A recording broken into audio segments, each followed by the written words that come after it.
এক সময় না এক সময় শেখ হাসিনা এবং আসাদুজ্জামান কামাল কে দেশে ফিরতেই হবে, এবং যারা যারা আওয়ামী লীগের যারা সবাইকেই বাংলাদেশে এনে তাদের বিচার করা হবে। তাই গৌরগোপাল সেবাশ্রমের অধ্যক্ষ চঞ্চল গোস্বামী আমাদের গুরুজন, উনি ওনার সাথে দেখা করতে আসলাম, কেমন আছে জানতে আসছি। এই ভালো একটা নির্বাচন হবে এবং সেই অনুযায়ী আমরা সারা বাংলাদেশে একটা বিপুল সমারোহ দেখছি, বিপুল সাজসজ্জা সমারোহ। আর আমরা সমস্ত ক্যান্ডিডেটদেরকেই দেখছি যে বিভিন্ন জায়গায় যেতে, তারা গ্রামে আসতে, তারা বাড়ি বাড়ি যে কথা বলতে।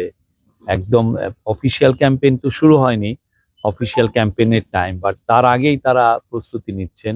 আমরা কোথাও শুনি নাই আপনি যে কথাটা বললেন যে আওয়ামী লীগ আসছে না তাই নির্বাচন ম্লান হবে, এরকম কিছু না। এবং সবাই আমাদের যার সাথে দেখা হচ্ছে তারাই বলছেন যে খুব ভালো নির্বাচন হবে।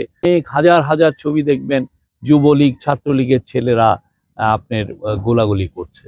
আপনি একটা লোক, সে প্রোটেস্ট করছে একটা গভর্নমেন্টের, তাকে আপনি লেলিয়ে দিচ্ছেন, আপনার পার্টি কর্মী দিয়ে আপনি লেলিয়ে দিচ্ছেন। এটা কেউ কোনো পৃথিবীর কোথাও এই সমস্ত পার্টিকে কেউ ডেমোক্রেটিক স্পেস দেয়?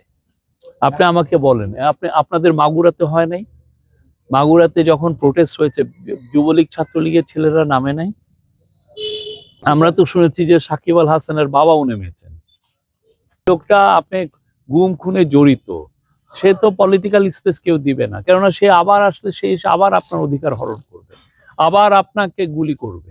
শঙ্কর এই কারণে আসেন, এসে বাংলাদেশীন, কিন্তু উনি যখন সংসদ ভবনে আসেন তখন তাকে তার সাথে আমাদের ল অ্যাডভাইজার এবং খলিল আমাদের ন্যাশনাল সিকিউরিটি অ্যাডভাইজার জাস্ট একটু ওনার সাথে এক্সচেঞ্জ মিটিং করেছেন। তারপর উনি মূলত কথা বলেছেন বিএনপির অ্যাক্টিং চেয়ারপারসন তারেক জিয়া।